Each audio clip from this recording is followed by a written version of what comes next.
Halo guys, assalamualaikum warahmatullahi wabarakatuh. Terima kasih yang udah stay kesana lagi channelnya Tisam Official guys. Semoga kalian sehat berkabar kalau untuk kita semuanya gimana kabar kalian sehat. Waras Kaisam kemana aja? Wes masya Allah. Banyak yang request Kaisam ada sinetron di TVB Kaisam cepet dibahas. Kepo.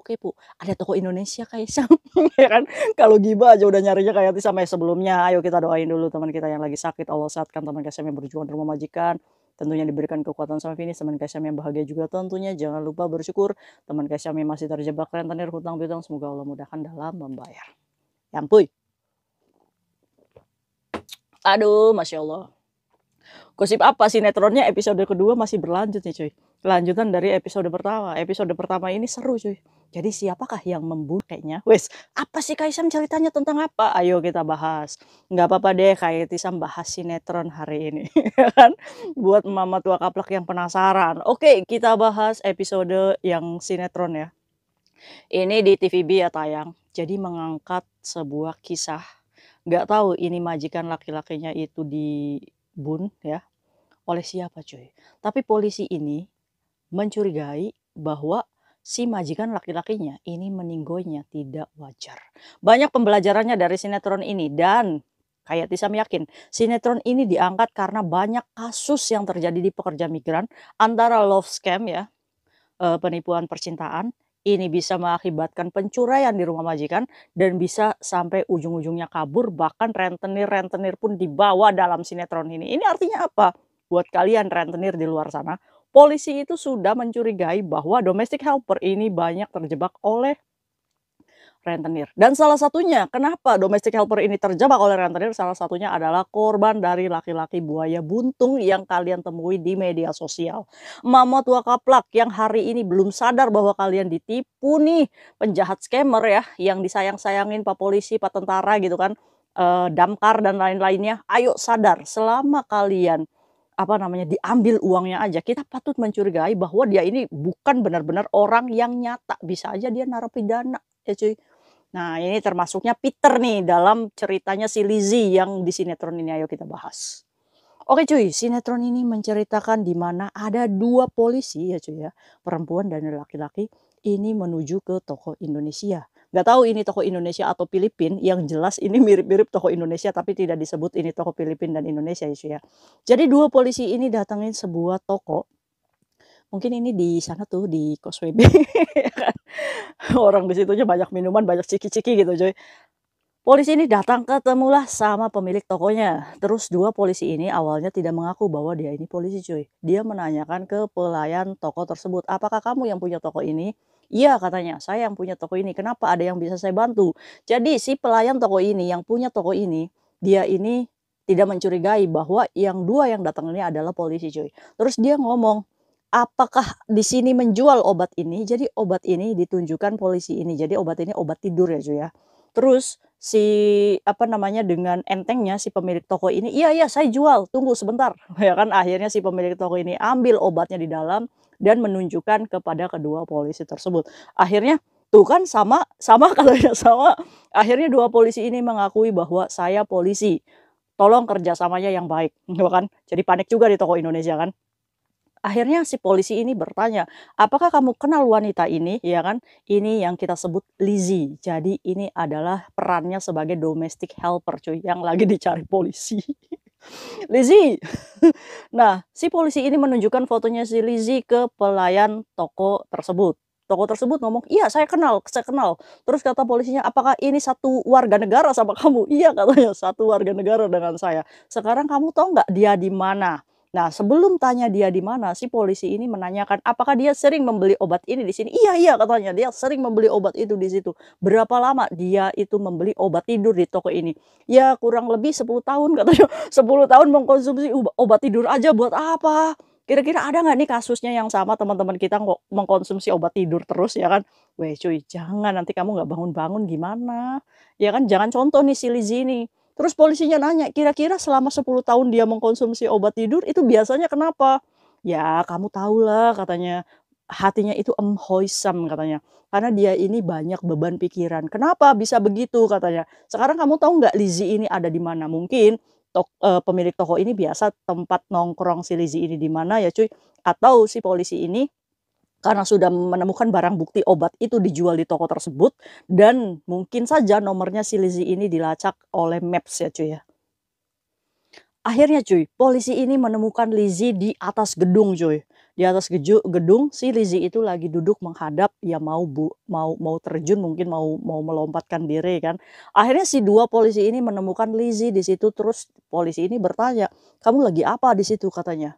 Terus akhirnya si Lizzy ini menghubungi apa namanya nomor ya yang nggak diangkat-angkat cuy ya. Yang itu Lizzy itu ngubungin Peter cuy. Itu adalah pacarnya si Lizzy yang sering membuat harapan si Lizzy ini mau menikahi dan hidup sakinah mawaddah warahmah gitu cuy. Jadi si Lizzy ini ngomong kedua orang tersebut ya yang polisi di belakang ya ini, "Si Peter nggak bisa dihubungi," katanya, "dia menghilang." "Oke oke ayo kita come on," katanya, "bicara baik-baik, coba kamu turun dulu dari gedung itu. Ayo kita ngomong baik-baik." Akhirnya si Lizzy ini, "Siapa si Peter?" "Itu adalah pacar saya yang saya kenalan lewat media sosial," cuy. Jadi si Lizzy ini korban scam love ya, cuy, ya. Jadi korban, apa namanya, pacar virtual kayak gitu. Nah, akhirnya si Lizzy ini saya padahal sudah memberikan uang ke Peter 18.000 Hong Kong dollar. Nyatanya dia setelah saya kirimi uang, dia nggak ada kabar. Yang jadi masalahnya, sekarang saya dikejar-kejar rentenir karena karena si rentenir ini meminta uang yang saya kirimkan ke Peter berikut dengan bunga jasanya yang begitu banyak sehingga saya tidak bisa membayar. Ini pengakuan si Lizzy-nya. Akhirnya polisi itu ngomong, "Kamu apakah kerja di," majikan kita sebut aja Mister A ya. "Apakah kamu kerja di Mister A?" "Iya," katanya, "saya kerja di situ." Terus, "Kamu tahu nggak sekarang Mister A kemana?" Sebelum si Lizzy ini jawab, si polisi ngomong, kalau Mister A itu meninggoy katanya, di kamar tidurnya. "Hah? Apa?" katanya, "meninggoy? Padahal dia itu orang yang baik," katanya. "Kayaknya nggak mungkin banget meninggal." "Apakah kamu memberikan obat tidur itu ke Mister A?" Nah itu kata polisinya cuy. "Ah enggak kok, kamu jangan kong taiwa," katanya, "kamu nggak boleh berbohong, kalau kamu berbohong nanti kamu dihukumnya akan berat," katanya.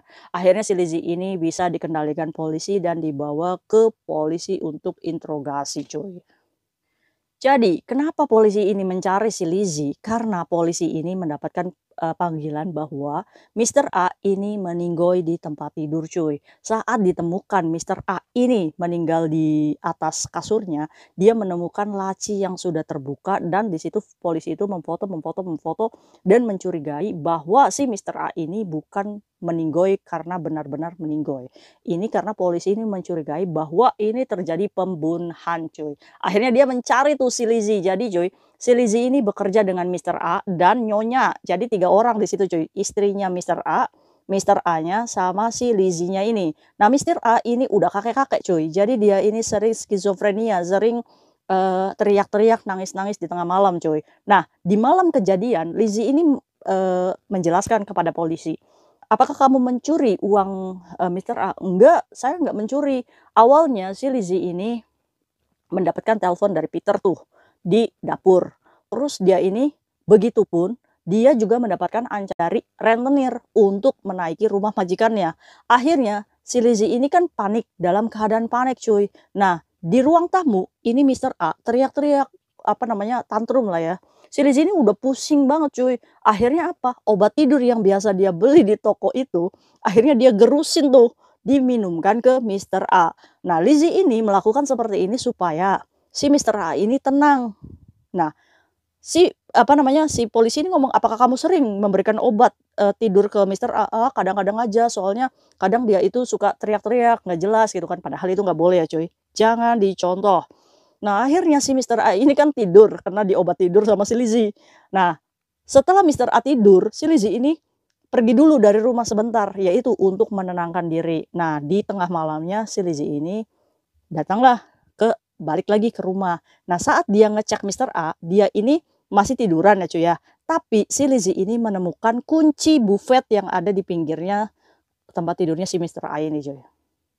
Nah, saat kalian terlilit utang rentenir, pastikan setan ini berbisik, "Udah ambil aja duitnya." Saat si Lizzy ini menemukan kunci yang di bufetnya cuy ya, di situ ada jam tangan, ada kunci cuy. Saat dia buka itu si laci, di dalamnya itu ada paspor, ada uang, sama ada jam tangan itu. Terus ada beberapa ATM dan lain-lainnya. Cuma si Lizzy ini memang awalnya pengen mencurai cuy itu duit. Tapi si Lizzy ini nahan. Oh tapi Mister A ini kan baik sama saya. Saya nggak mungkin nih nyuri. Iya kan? Akhirnya si Lizzy ini nggak jadi mencuri itu uang. Itu pengakuannya si Lizzy cuy. Nah jadi akhirnya ditutup lagi itu laci cuy. Dan Lizzy ini berniat udah kabur dari rumah Mister A ini. Jadi udah nggak mau kerja di situ. Jadi kayak kalian gitu kabur kalau punya utang gitu kan. Akhirnya kaburlah si Lizzy ini. Nah sampai akhirnya ditemukan. Oke kita bahas. Ini Mister A kenapa bisa meninggoy? Siapa yang melakukan seperti ini? Pengakuannya si Lizzy ini nggak ngambil duitnya. Terus Lizzy juga nggak ngambil jam tangannya. Terus si polisi ini curiga kan. Loh tadi kamu ngomong ada jam tangan. Tapi kok nggak ada di sana? Iya waktu saya kembali kedua kalinya itu udah nggak ada jam tangannya katanya. Jadi apakah Lizzy ini berbohong kepada polisi? Kong Taiwa?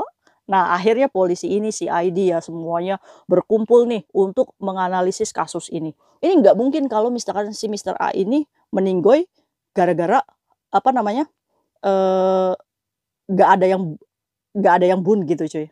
Jadi ini pasti nggak wajar ini meninggoynya. Nah setelah sidik jarinya itu dicek cuy. Nah di apa namanya di laci itu ada sidik jarinya si Lizzy. Ya iya tadi ya. Di mangkok dan gelas yang diminum oleh Mister A ini ada sidik jari dan apa namanya? Iya sidik jarinya si Lizzy juga. Iyalah, tadi kan gerusin obat ya.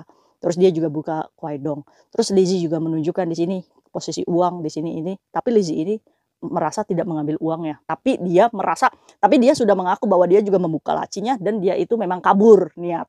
Dan dia juga nggak tahu kalau Mister A itu meninggoy cuy. Ya kan? Si Lizzy ini ada-ada aja ya kan. Nah, cuma di sini yang anehnya polisi menemukan sidik jari yang lain cuy. Nah ini bersambung cuy sinetronnya. Main lagi nih malam ini. Nggak tahu nih kelanjutannya nih. Apakah Lizzy ataukah orang lain tersebut yang membun ya ini Mister A. Kira-kira siapa cuy? Siapa nih? Apakah Mister A ini meninggoy gara-gara obat yang diberikan Lizzy? Nah maka dari itu buat kalian hati-hati jangan kasih obat tidur ya cuy. Terus apa nenek kakek kalian gatel jangan suka-suka bawa pakai obat-obat yang kalian beli di toko-toko yang lain gitu. Mungkin buat kalian cocok gitu, tapi untuk orang tua ini ada kadar dosisnya cuy. Kalian jangan main-main aja. Ini jangan contoh nih si Lizzy ini. Jadi pengakuannya si Lizzy dia tuh nggak mencuri cuy. Tapi ada sidik jarinya. Nah, pihak ketiga ini siapa nih sidik jarinya? Polisi belum mengungkapkan karena sinetronnya ini masih bersambung. Kira-kira besok Kaisang bahas lagi nggak? Ya kalian mau dibahas nggak kelanjutannya? Nah, tadi kan ya cuy, yang tinggal di situ itu kan ada 3 orang. Istrinya si Mister A, si Lizzy, sama si Mister A-nya. Apakah mungkin istrinya yang membun? Ya kan? Terus siapa yang mencuri uangnya sama jam tangannya Mister A? Ayo siapa yo? Kayaknya rentenirnya kayak ya nggak mungkin juga rentenir naik ke rumah majikan ya kan? Mengadi-adi ini. Nah, kalau kalian penasaran nanti besok kita lanjutin gimana sinetronnya, oke? Kalau masalah gibah pergibahan kayak Tisam udah paling terdepan kayak merek Honda. Nah gitu cuy ya, jadi masih bertanya-tanya nih, kira-kira siapa nih yang membunuh? Karena ada 3 sidik jari cuy. Sidik jarinya si Lizzy yang tadi nggak ngaku mencurai sama ngapa-ngapain, satu laginya siapa nih? Belum diungkap sama polisi. Nanti kita lanjut besok ya. Ya, udah nanti pembelajarannya terakhir aja kalau misalkan di episode terakhir nih. Kalau sudah terungkap siapa nih yang membunuh Mister A ini kan. Nanti ya pembelajarannya ya. Ini baru kayak Tisam kasih tahu jalan ceritanya aja buat kalian yang nggak ngerti tuh bahasa Kantonis ya Kaisam itu ajak gibah di sini. Wes, masya Allah. See you next video. Bye bye. Assalamualaikum warahmatullahi wabarakatuh. Yang